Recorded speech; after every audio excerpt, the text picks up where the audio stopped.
And you know what that is, that Declaration of Independence? First of all, it's a legal document. It's a declaration, and that's a formal legal document.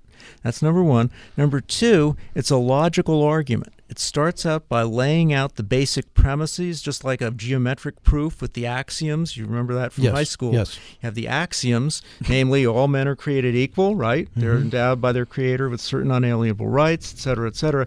And then it gets down to the list. It's not just a list that they have of the grievances against the king. It's a logical argument showing how the king and the parliament have violated those premises, those natural rights.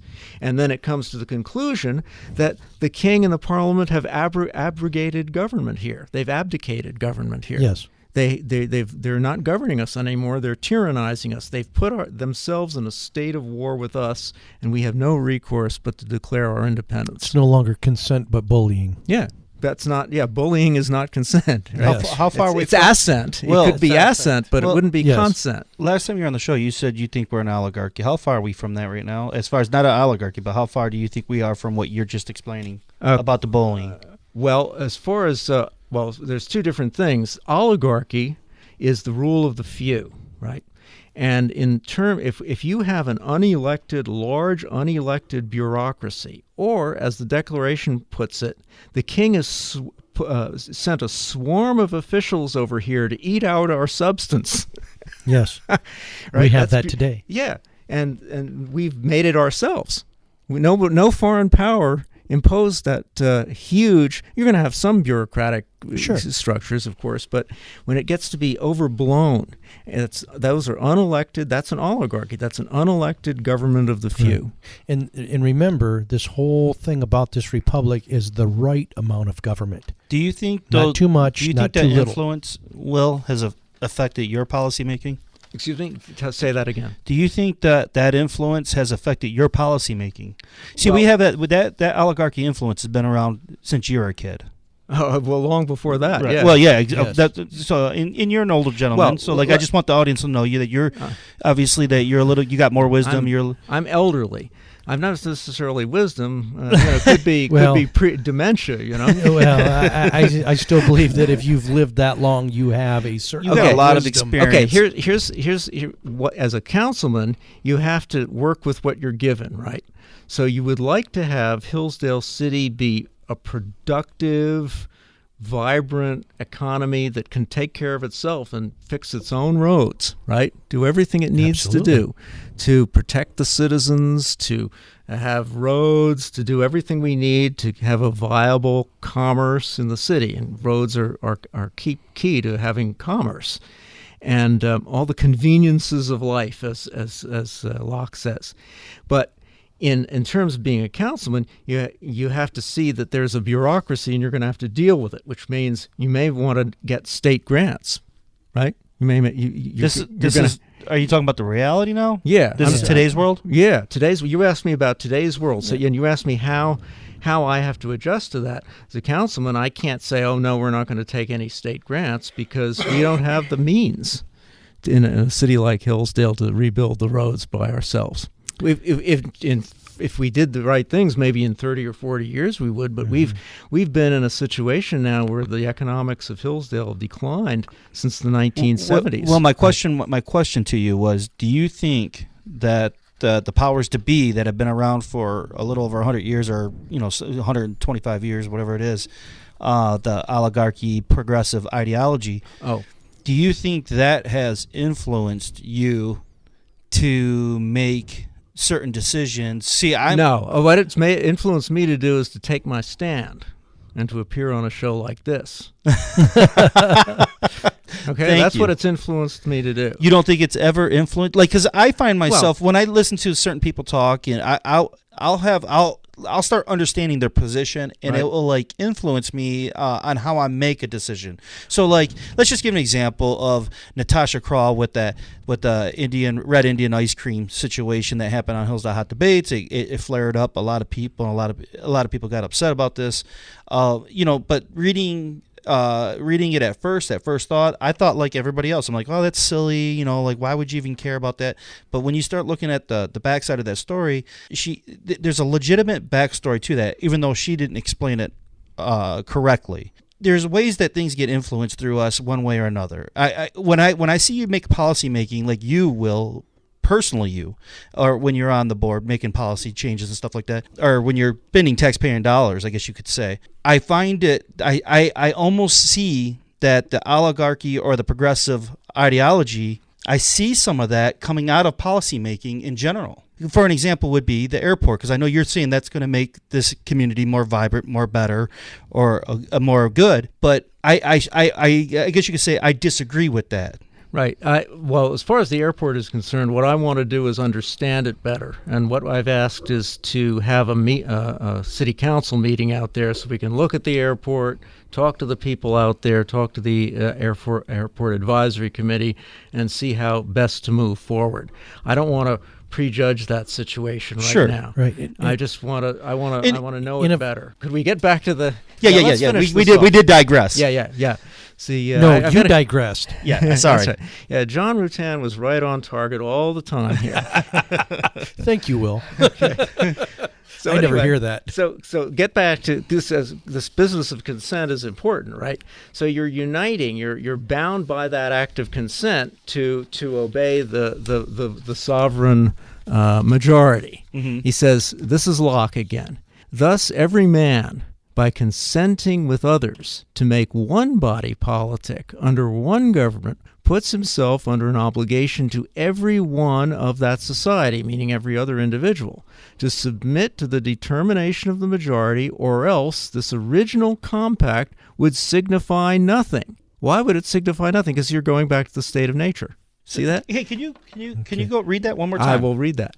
Thus, every man, by consenting with others, meaning the other people that are in the compact, right, to make one body politic under one government, puts himself under an obligation to every one of that society, meaning if a deal is a deal. If I agree to come on this show, then I've got to obey your rules, house rules. Is that assuming that everybody is going to act moral? No, wait a minute. No, that is right now they are. Here's it's not assuming that they're going to act moral, because you have to design the contract in such a way so that immoral people get restrained and the moral ones get encouraged. But part of this is it's by consent, but where does it become assent? Right. You see what I'm saying? Yes, I do. So this is, I think, where John and I come with the idea of that taxation is theft, is because at some point it's no longer consent but assent, because I've got a gun to my head, I'm being forced. So go ahead, Will. I'm not consenting to it, I'm just assenting. Let me just finish his thought here. I'm sorry, right? Go ahead. And so, in other words, if you start saying, okay, well, I'll pay this tax or I'll obey this law, but I won't obey that one, right? That means you've gone back to the state of nature. You're using your judgment, right? You're not going along with the impartial judge anymore. You're just saying, well, that's, I don't like this one, but I like that one, and you pick and choose. That's the state of nature. Oh. And you're dissolving civil society if you do that, is what Locke is saying. Rational creatures should not desire and constitute civil societies only to have them dissolved. In other words, you'd be contradicting yourself if you did that. Right? If you treated civil society like a kind of buffet, right? I'll take one of this and one of that, but that stuff over there, that's a la carte. A la carte is the word. Yeah. And once you're in, unless you have a good reason to get out. And that's tacit consent, he says. Yeah. Once you're an adult, right? Once you understand the laws, then you have the decision. Do I want to stay? Let him finish, John. Let him finish this, and then what we'll do is we'll rebuttal. This isn't a rebuttal. I kind of wanted to kind of bracket that idea that you were talking about there in that way, because I'm addle-minded and I don't want to lose this thought. my train will get. He's got his written down. I don't. When you were saying that pick and choose what laws to follow, such as Article 6 of the Constitution says that the laws have to be pursuant thereof. If I take an oath to that Constitution, and under John Marshall, 1803, when he said that anything that's repugnant to the Constitution is null and void at its inception, morally, if I've taken an oath to that Constitution, and I see something that is null and void at its inception because it's repugnant to the Constitution, even though that in your judgment, right? That's your judgment. So what if you see that, then you say that you see this. And then don't I have a moral obligation then to speak up? To speak up and also to follow the oath that I've taken, even if it means that I have to face what Rosa Parks faced by continuing to sit in the front seat. That's right. But what Rosa Parks faced was imprisonment, right? So that's the letter from the Birmingham jail. That's Martin Luther King and so forth. And that's civil disobedience. What King says is, and Gandhi is backing him up, right, in India, he's saying, if you want to be a civil disobedient person, you have to accept the penalty of the law. That's a way of demonstrating and getting people's minds refocused on the injustice of a particular law. And isn't that so? My thing is, most times that's when the good is restored back into the social compact, because the social compact needs to be by consent, not assent. Right. Okay. Yep. So we agreed. Yes. So your refutation was an agreement with me. Thank you. And more importantly, an agreement with the American founders and those guys. Yeah. So you have in the state of nature, you had rights according to the law of nature, but the enjoyment of the rights, he says, is constantly exposed to the invasion of others. Isn't that the truth, right? Yes. And civil society gives you established, known laws, not too voluminous so that you can't know them. Right? Established and known laws, an impartial judge, you hope, right? Adequate power to enforce the laws and the judge's rulings. See that? You give up your natural rights to the civil society, but you get civil rights in return. Okay. And that's bounded by the common good. So now he also says of majority rule. Here's the point that you guys were making before. Very important point. It's the same point that Abraham Lincoln made in his debates with Stephen Douglas in 1858. The majority rule is not unlimited. It's just because the majority says so, that doesn't mean it's either constitutional or right, or either in terms of nature or in terms of civil rights. He says the majority can never have a right to destroy, enslave, or designedly impoverish its subjects. In other words, to deliberately impoverish its subjects, to make them more subordinate. Like take so many taxes that they can't afford to live with their living. Eat out their substance. Who said that? John Locke. John Locke said that? Okay. Yeah. And it was parroted by Lincoln in his... Okay. In his debate with... Okay. Gotcha. Yeah, Abraham Lincoln. What Douglas was saying is, well, let's let people in the territories decide whether they want slaves or not. Lincoln is saying no, because slavery is wrong. So it's morally wrong. Yes. It's morally wrong. Well, yeah, right, exactly. One was arguing for absolute mob rule. Yeah. The other one was arguing for principle. Yeah. Right. They're both in favor of popular sovereignty, but Douglas is in favor of popular sovereignty with no moral limits, whereas Lincoln is in favor of popular sovereignty restricted by moral limits, or the law of nature, if you prefer. Which is a Republican form of government. Yes, especially in America. You could envision circumstances where another form of government might be better if there were all these, for example, savagely warring tribes. You might want some sort of strongman type government at first, just to keep them from killing each other, right? Yes. But ultimately, as civilization progresses, you're going to want a Republican form of government, representative form of government with balance of powers and all the other good things that we have in our Constitution. That Republican form of government is that right amount of government, not too little, not too much. Well, that's more of a balanced form of government. Yes. But a Republican form of government simply means that I'm electing representatives to make laws for me. But in your opinion, wouldn't only a Republican form of government seek that balance of just the right amount of government, whereas the other ones, oligarchy, democracy, do not seek that balance? Exactly. That's the difference between despotism and political rule that we started out with. Yes. Political rule is for the public good. Despotism, whether it's the one, the few, or the many, it's still tyranny if they're not going for the public good, which means the protection of our natural rights. We came full circle here. Yeah. Well, that's what I intended to do. And everybody always says that when it happens. Yeah. No, as a matter of fact, I wrote out my notes, so it would come out you have that proof way. that you did. Yeah. He says the law of nature stands, this is Locke, the law of nature stands as an eternal rule to all men, legislators as well as others. Yes.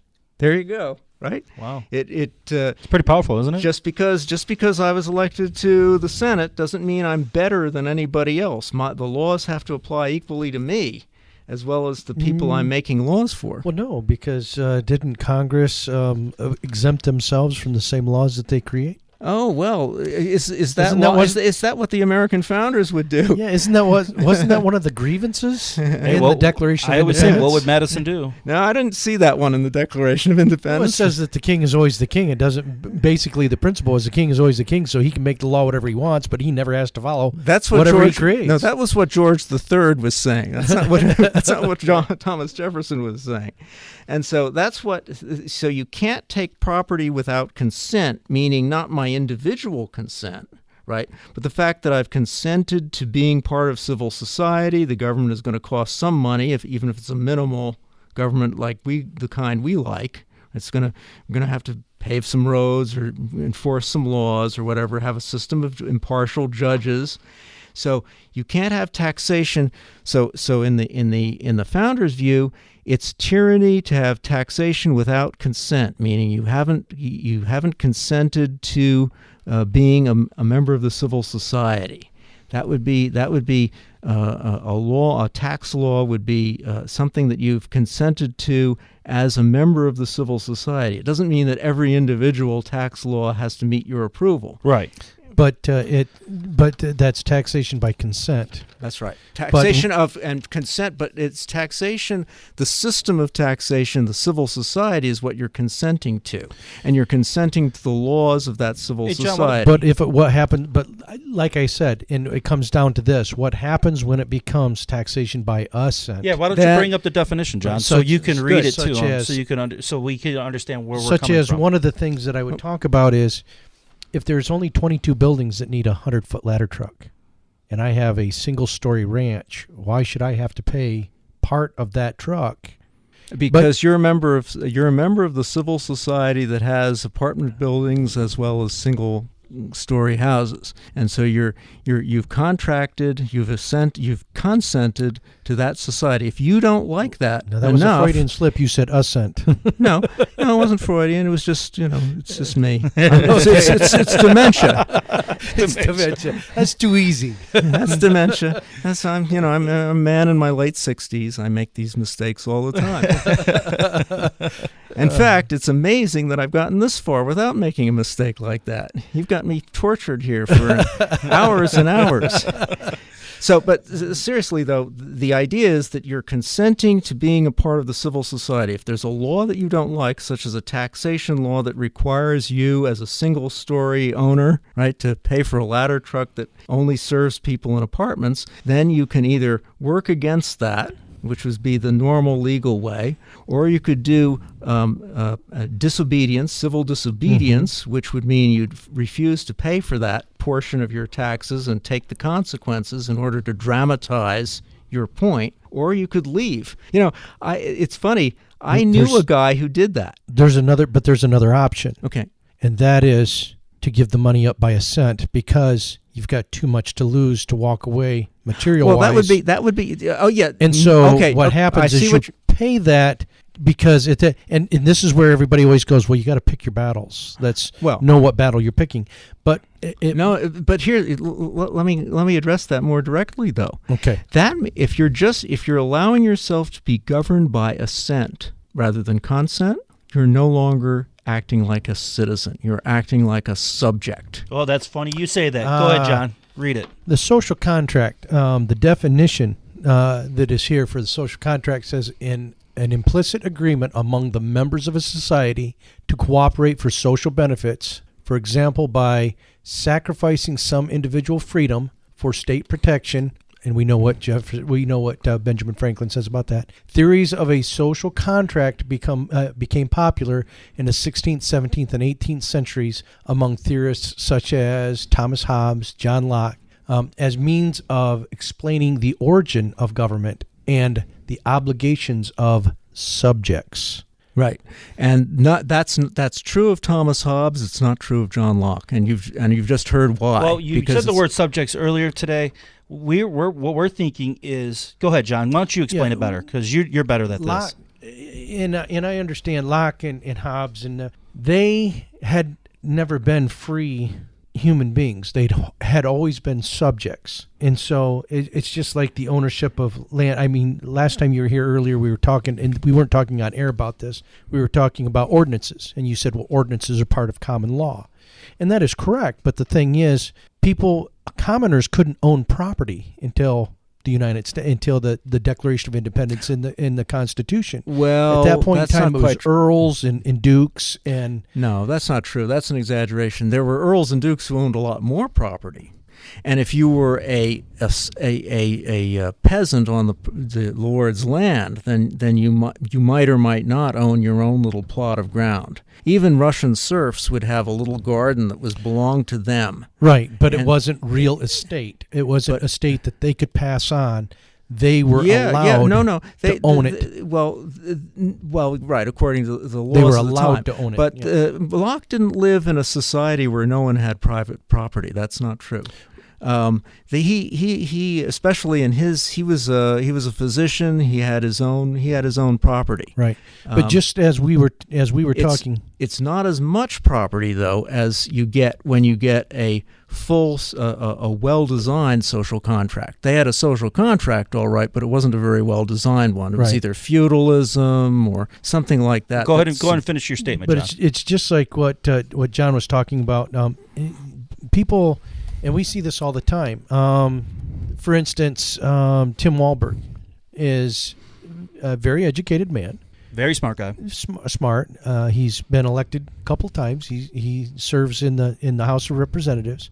But even with the knowledge he has fallen into the idea that has come about since 1913 in the progressive ideology that just because he was put there by the people with 218 votes, he can pass anything regardless of Article 1, Section 8, Clause 1 through 17. No, the Constitution is the supreme law of the land. Absolutely. And it's not all other laws should be subordinate to it and as Article 6 with says, pursuant thereof. Yeah. Yes. Right. So, and I understand that. And those of us that love and understand the Constitution, the principles thereof, not just the Constitution itself and the founding documents, understand that. But even people that understand that, when they get in positions of power, sometimes fall into that, well, as long as the majority want it, regardless of, is it moral? Are we protecting life, liberty, and the pursuit of happiness? Or are we protecting position, power, and status? Right. The answer is the former,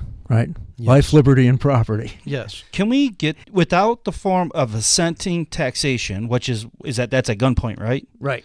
Can we do our system without that? And I think we can.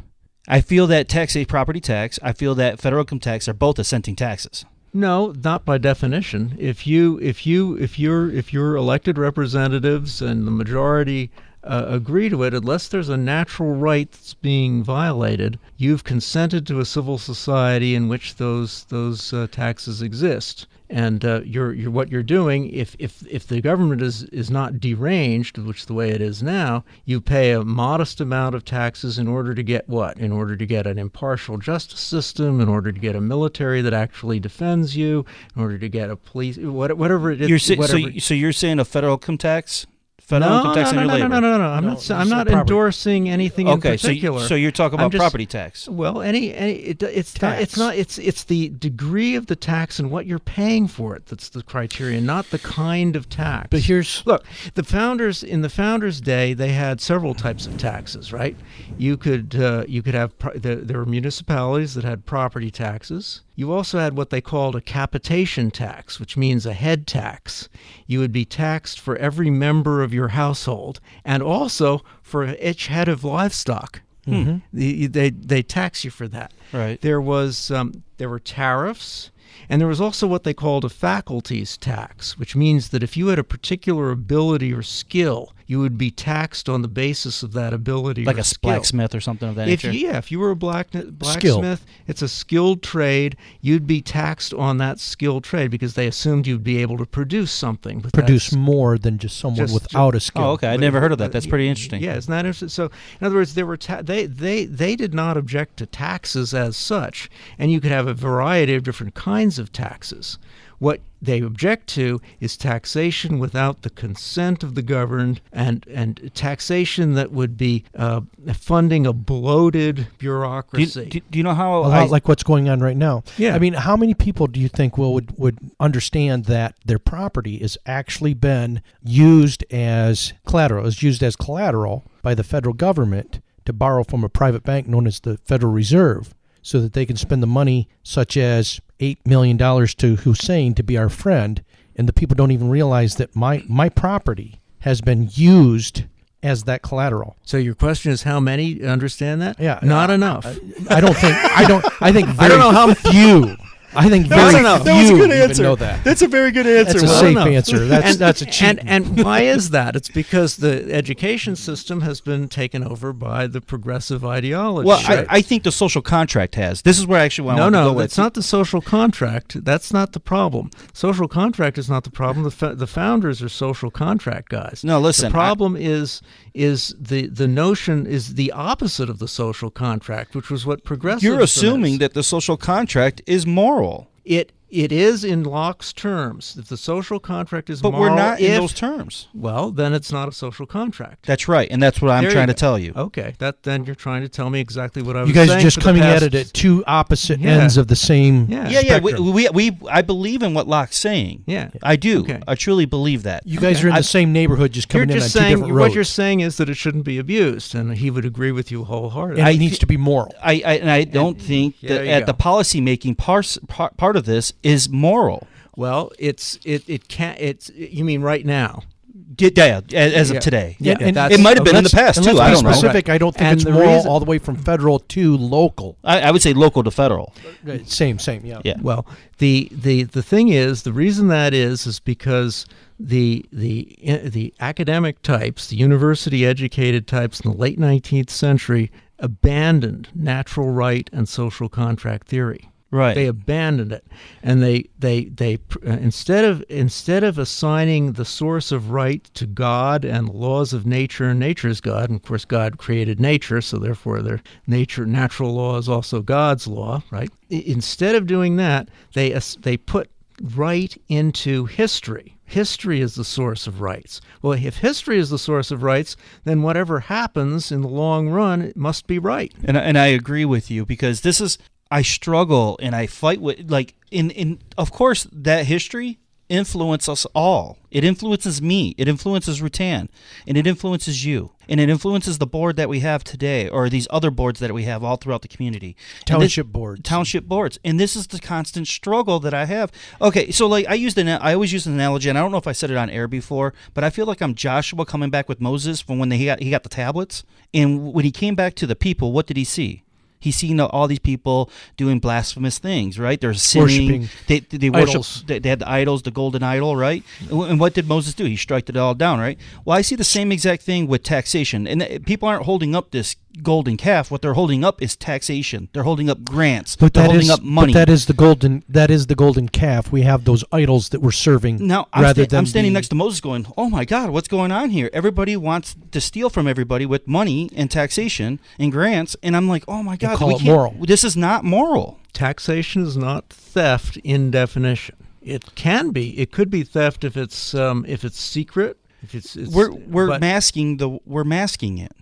But is it theft if you're using my money towards something that I'm not going to get a return on, that we'll never get a return on? I'm not saying all taxation. When it could be spent somewhere else. Well, that's the somewhere else business is a separate issue. But the business of not getting spending money on something that isn't directly beneficial to yourself, of course, because you may never need the legal system, but you benefit from it because it's there. You may never need a cop. I haven't asked for a cop's help in I don't know how long. I hope I never have to again. But he's there. He's deterring the bad guys from attacking me. But if the one time you do need it, you don't get it, then where's the problem? Then the government has failed. And you can have look at the Middle East. There are states that fail. Mm-hmm. The governments that fail. What happens then? The gangs take over, right? Well, the natural gangs law. and the clan. Yeah, that's not natural law. No, not natural law. The state of war. That's not the natural law. That's the opposite of the natural law. That's an attack on the natural law. That's unreason, right? If you have gangs and you have nothing but clans battling each other, anarchists, they're attacking each other. I did the same thing. Not natural law, but that's the natural selection idea. Natural selection is war of all against all. That's right. That's not the survival of the fittest. Right. The strongest will survive. That's not. That's what happens when the state fails. Yeah. Why are you guys always misquoting words here? Because we're older than you. Shut up. He's violating your freedom of speech. No, he can't. Only the government can violate. Of course, he owns the microphone. So yeah, that's right.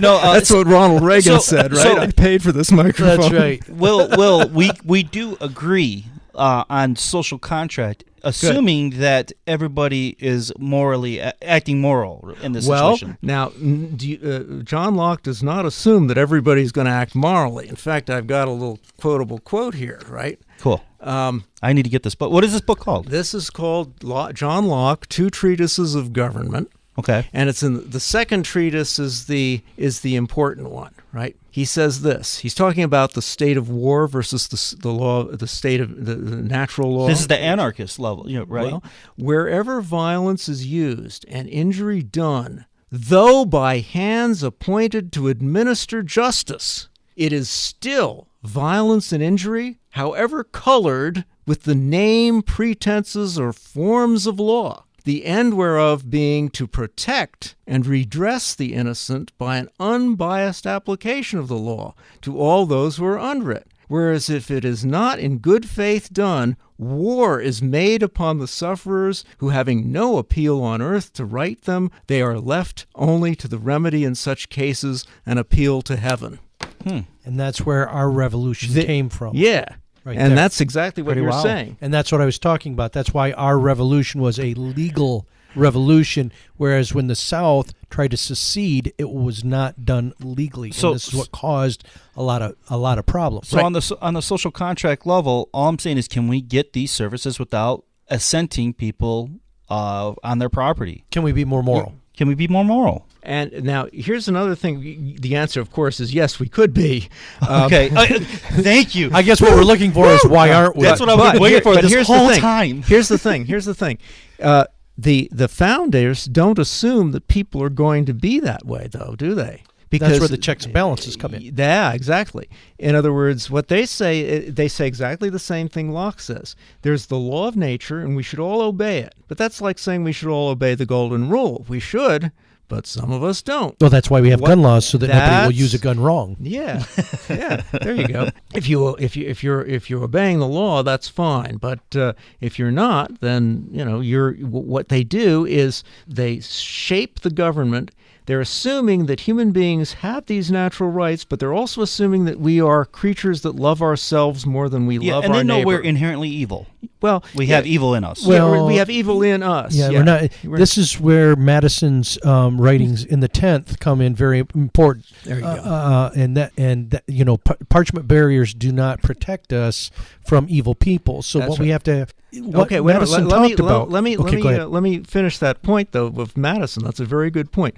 Parchment barriers are no good, But what is good is if the parchment is the Constitution, it sets up a form of government whereby selfish people acting selfishly will check and balance one another. Correct. And so if they do that, then you're going to have an option for people to be more reasonable. And this is where Madison was talking about it's more important, the architecture of these institutions is more important even than the Constitution itself. The architecture is. And if we look from 1913 to 1935, it was a systematic attempt at dismantling the architecture of those individual branches of government. That's right. This is where our problem comes from. And I think that's where you said last time we were together that we've gone beyond democracy and into oligarchy almost. Well, we've gone beyond republicanism. For sure. We all agree there. For sure. Yeah, we agree with that. But are we a democracy or have we slipped into oligarchy? That's the question. I think it's a bad combination of both, right? The progressives loved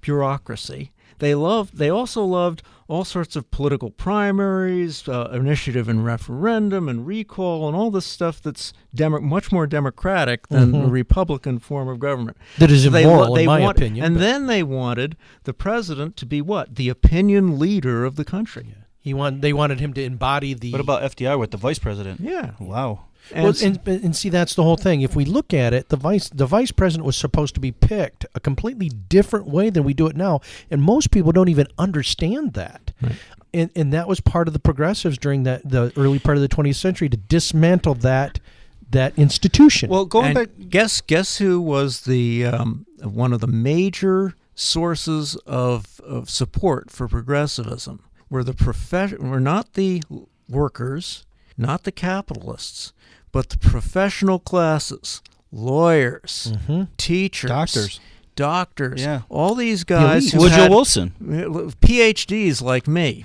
right? Now, very, very suspicious characters, in other words, and.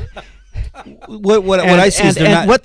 because they saw that if they have a bureaucracy, but they also have a demagogic type of presidency, and where it's a combination of oligarchy and democracy without republicanism, crowding out Republican institutions, then they would benefit. Well, and if you will, this is the sinful nature of man in which man wants to have control over others or power, and this was going to guarantee those elitists power now and in the future, and that's what it's really been all about. What is it when you look in the mirror and you think you're gorgeous? What is that called? That's just every narcissism. Morning Narcissism. No, that's called natural.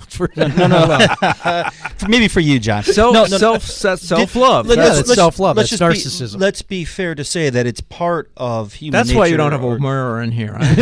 Self-evident truth for people that have achieved a lot in life, a lot of goals and stuff. This is something that happens to them. Well, and that's why a lot of times, and I took issue with one of the lectures in the Constitution series from Hillsdale College, and that was that government needs to protect the value of property, such as with noise ordinances. I don't truly agree with that. If somebody else is damaging your property, right, it's called a civil suit, and if it's damaging your the peaceful use of your property, right, then if somebody's blaring noise at you, then that could be why should I put that on all my other citizens when what I really need to do is that's covered in the Constitution with if you're violating my pursuit of happiness, then I need to take you to court among a jury of peers. And again,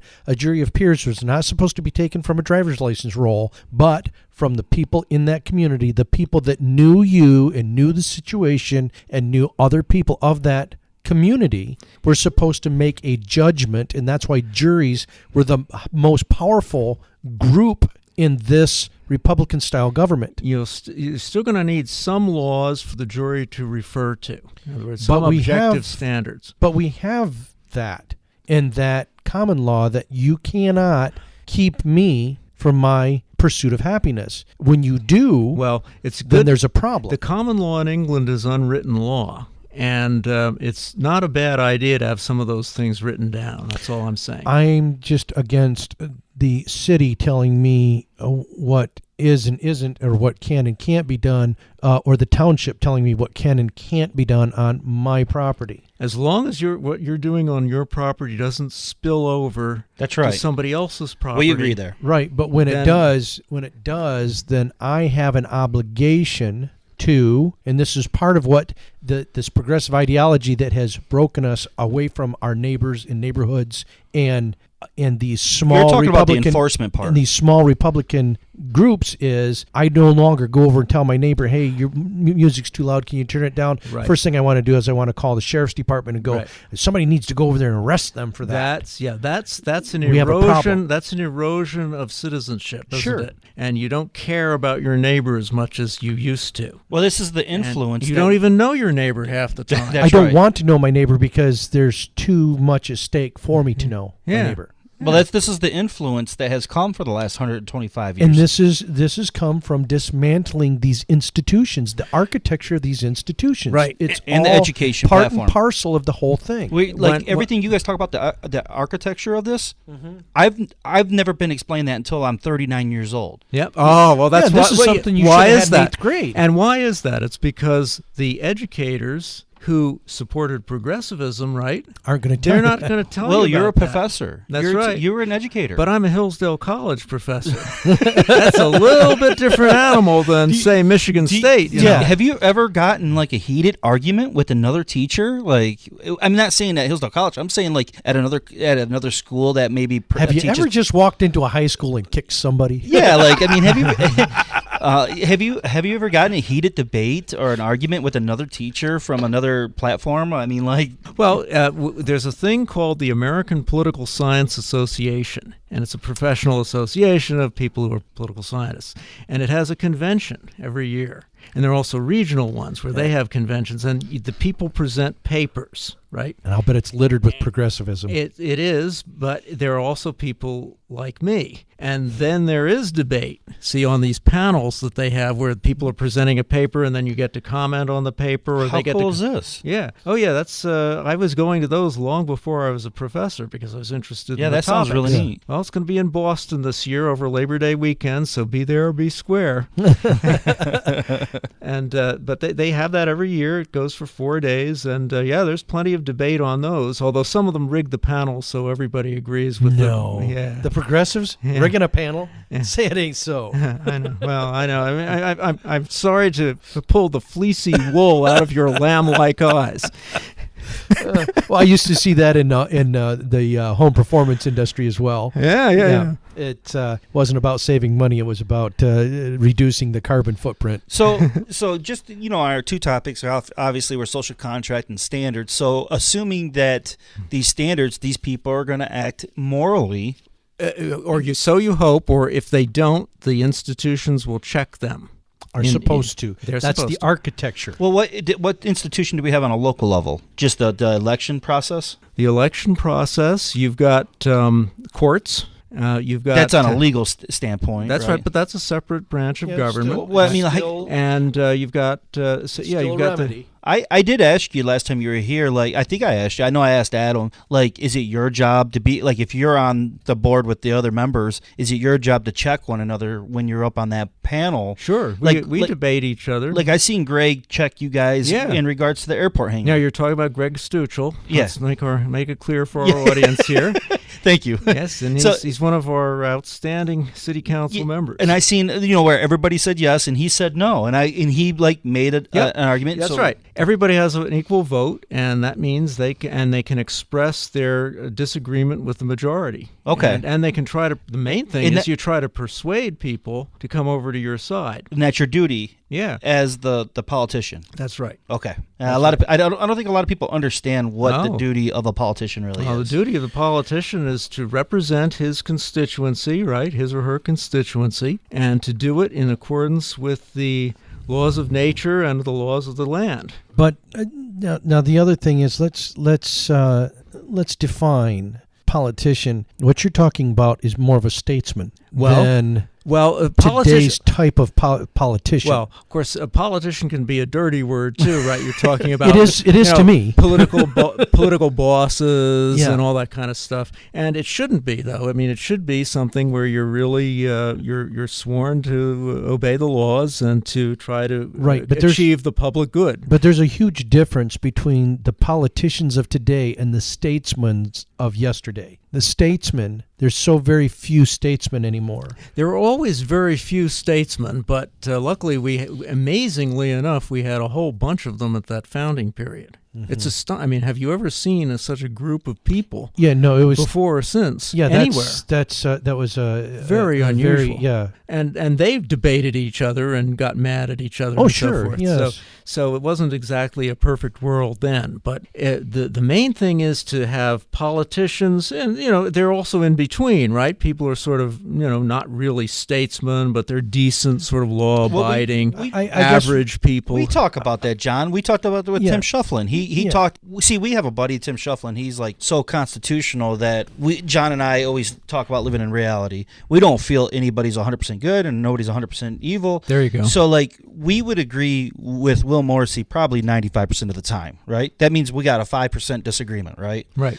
Well, we asked Tim because we're looking at the governors, Patrick Colbeck. Yeah, Patrick Colbeck, Schuette, and Cali. Okay, so Patrick Colbeck is Schuette, and Cali are the three top. Right now. Okay. Colbeck is running on more of a constitutional platform. Everything he says is spot on. That I seen him that day when we seen him at Hillsdale College. Sure, he seemed like a great guy. All his principles are there, but seemed like a real human being. Too. So I shot his name out to Tim, and Tim went ahead and looked at him, but he wanted to know about passing a particular bill into giving nonprofit charities tax-paying money. He disagrees with that cold-heartedly, and sure enough, Colbeck did sign that bill too, because everybody in the House of Representatives and the Senate agreed to this. He voted yes. Yeah, everybody across the board voted yes, so it was 100% on both sides. Because you don't want to look like a mean guy by not giving. Yeah, he would have been the only one not to vote. You don't want to not give to the charity, whatever. But so Tim didn't like that Colbeck partook in that vote, and I told him we're not going to get. I'm like, can we agree at least 85%? But the thing is, Tim is kind of hardline, so he's like, well, I'm not voting for that because of that one thing, and I think sometimes he does that because he's such a purist. But when it comes down to it, you got to be a little bit of a realist too, and that is maybe he voted on that one thing I didn't like. Well, I said maybe it was a mistake because Colbeck did have a defense, not to that particular bill, but he's like, man, they're pushing out so much stuff that he don't even get time to read this stuff. Well, he said in his short time, he's had 6,000 roll call votes. That's a tremendous. He said it's a machine up there. We're so litigious. We don't even know what we're passing half the time. Well, speaking to the basic point you're making, saying is the best is the enemy of the good. Meaning what? Not that the best is the standard, right? Mm-hmm. But if the best were the only thing you'd settle for, none of us would ever be married. That's right. I mean. Well, Tim did agree. Yeah, he did agree. I said, can we get to 85 or 95 or something like that? He's like, I would take it. Right. So there you go. That's called prudential. There's theoretical reasoning, right? Like geometry, and that's the pure form of rationality. Mm-hmm. Then there's what they call practical reasoning or prudence, right? Smarts, street smarts. There you're weighing your options. You're pros saying, and cons. This guy is not the best I can imagine, but he's better than the other two possibilities. Well, he's not the best of all principle, but he's the best of those running. He's the closest to our principles. Lesser of two evils? Yeah. Is that kind of like the analogy? What? The lesser of two evils? No, because the lesser of two evils says that they on the spectrum they can be clear down here. It doesn't sound like this guy you're talking about is an evil guy, though. No. I'm that's a common quote used for the president election race. But the lesser of two evils assumes that on the spectrum from far left to far right, I see what you're saying. Down here. Yeah. Where's what we're talking about on a good spectrum. This is the greatest. This is the greatest, and this is the good of the greatest. Right. That's right. Okay, I see what you're saying. Yeah. So it's all about where it fits on the spectrum. Yeah. Well, if you don't have a yin, you don't have a yang. Well, that's true. Well, and that's the whole beautiful thing about debate. If you don't know what the far left is and the far right is, how do you ever know where the middle is? Right. You can't. It's like the fisherman. I know nobody on that's hearing this can get this joke, but what did the fisherman? How big was the fish that fisherman with one arm caught? He caught a fish this big. You put up one hand. Yeah. So if you don't have the other side of that, how do you really know what it is? And this is the problem when we are afraid to listen to debate from the other side. We do ourselves an injustice because if we don't know what the left and the right is, we can never find the center. That's right. And you can even do that just with books, right? Some people will never watch a TV show that they're against or watch anything. They won't think about anything that they disagree with. Well, you might as well read it, so at least you'll know the other guy's point of view. Sure. When the times that I've actually done debates, which were mostly a long time ago. But I used to do debates. I spent at least as much time, usually more time, studying the position of the opponent. Sure. Because then I knew what he was going to say. That's like a rap battle. Yeah. And you knew what you were going to say. Eminem raps about him being white and from the trailer trash. A rap okay, I got you now. Whoa, that went way over my head. Well, yeah, it did. But but Eminem, white rapper, he would rap about his problems and what negative things happened to him, where the other opponent couldn't rap about him. Like, he couldn't make fun of him. Okay, just to be fair, for Will and I, an M&M is a candy, and a rapper is what it comes in. Okay, you're not so old, John. Stop it. But so we agree with Locke. We agree 100% with Locke. That's just assuming morality sets in with the process of all this. Yeah, that's right. You're trying to get the law of nature, which is morality, right? You're trying to get that enacted as much as possible and secured as much as possible. That's why the Declaration of Independence says to secure these rights, governments are instituted among men. And that's what I battle with everybody. Okay, because I feel like that the social contract or the influence of progressive has influenced a lot of people. But that ruins the social contract because they don't believe in the social contract. They believe in the progress of history. Well, they use it. It's like saying that you're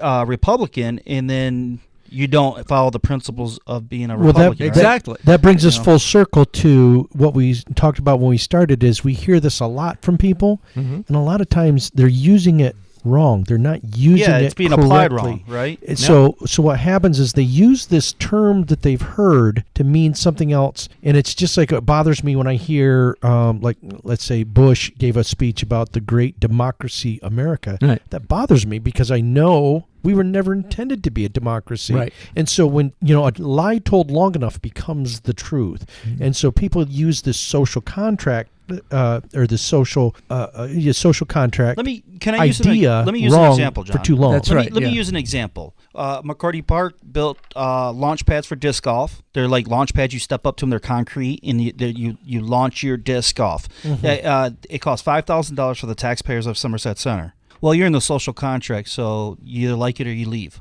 Yeah, well, that's or you object to it and organize it while they're doing it. In other words, that's where the alertness of a citizen comes in, right?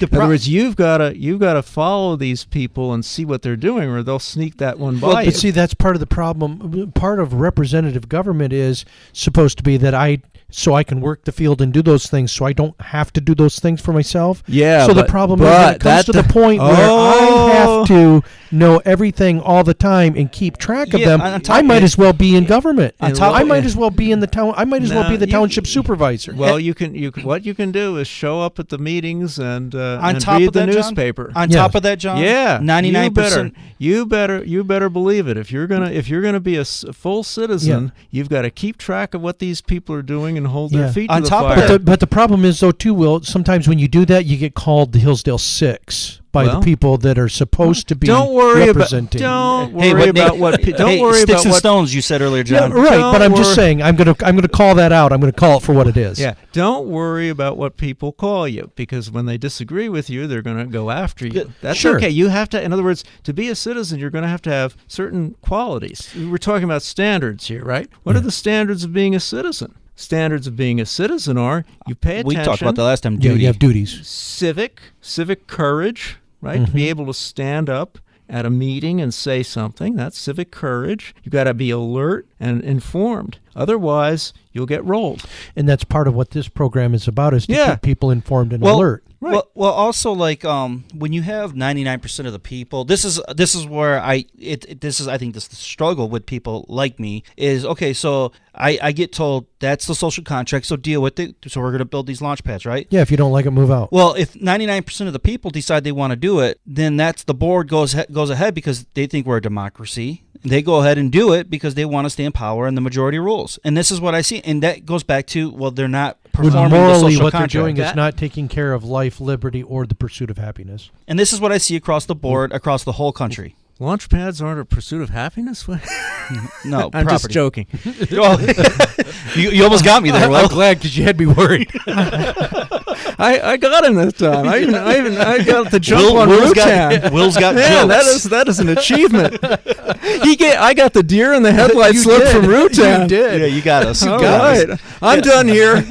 I can go home now, right?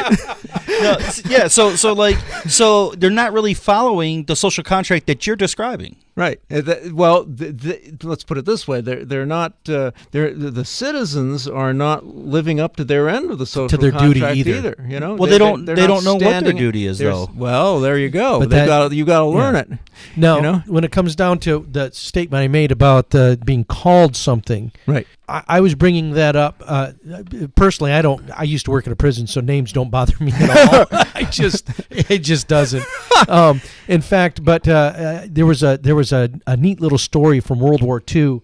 That's back before we had all the equipment that we have, and these guys that are flying the B-17s, they said, how do we know when we've got the sweet target? How do we know when we're bombing the right place? And they were told, well, when you get the most flak, that's when you're over the best targets. That's when you bomb. And so life is a lot like that too. As a citizen, when you're doing the right things and you're getting the most flack Right. from those people that are supposed to be representing you, you probably got the right target in sight. Mm-hmm. All right. Well, we're wrapping up on 2 hours, gentlemen. Can you All believe right. that already? It goes fast. It's not for our listeners. They're like, man, when's this show going to end? Yeah.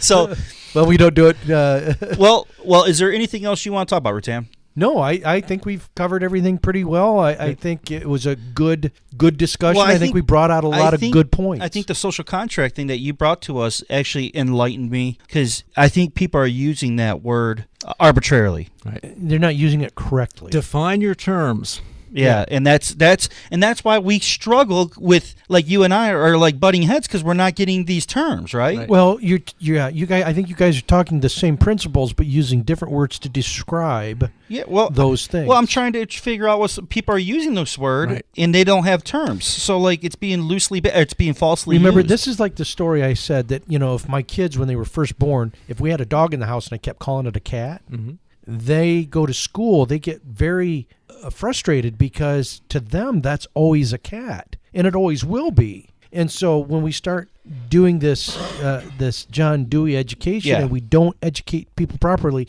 and we've got like Bush calling it how about Bush being a conservative? Well, give me a break. But we listen to him, and he says, the great democracy America. People get confused because the dog becomes a cat, right? And so now we aren't using the same definition of terms. When someone brings up social contract, I'm going to tell them, define your terms before you even say that word. There you go. I'm going to do that from now on. That's how you sharpen the sword. And you will have done something very smart, because you will have asked a question that you already know the answer to. That's right. Anything else, Will? I'm done. All right. I'm happy. I'm done. Well, God bless everybody. You have a great night. Read your Constitution. Thank you.